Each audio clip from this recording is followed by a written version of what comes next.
Sasa hii video ni kwa ajili ya kuenda kukopi signal na kuingia sokoni. Kukopi signal na kuingia sokoni, yani na kuenda kutrade. Sasa kitu cha kwanza tutakachokifanya, njoo sehemu hii imeandikwa future.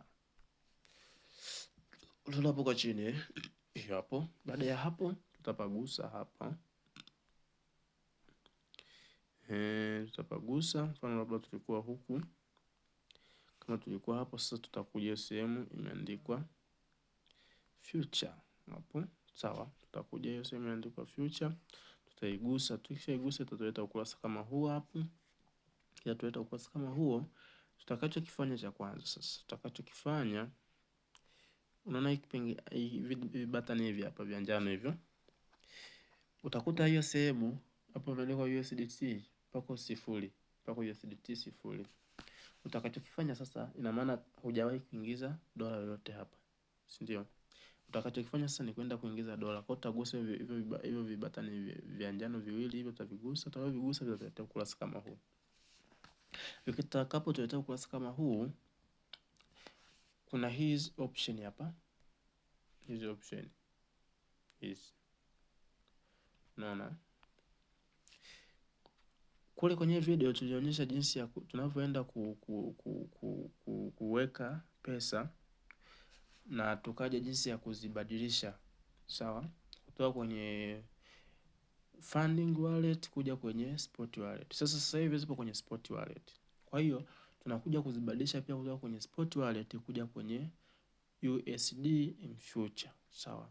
Hiyo hapo chini, kama utakuta hapa pako tofauti, hizo labda pako tofauti hapa pameandikwa USD in future, inabidi uje kwenye hiki kibatani hiki hapa, utakigusa hicho, kitakuleta kwenye ukurasa kama huu. Unaona, kisha ukienda kwenye ukurasa kama utafuta USD in future, ukishaiona utaigusa hiyo, itakuja hapa chini, sawa, kwa sababu hii ndio tunaenda kuingizia pesa kwa kupitia pale kwenye future tulipoingilia.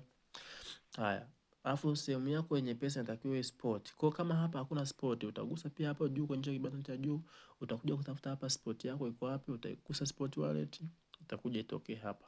Ukikuta ziko tofauti kama hivi yani ambayo ina pesa iko chini ambayo inatakiwa kupokea iko juu, unatakiwa uguse hiki kipengele hapa. Hizi button mbili hizo utazigusa zote kwa pamoja, basi zitabadilisha ya juu na kuja chini na chini naenda juu.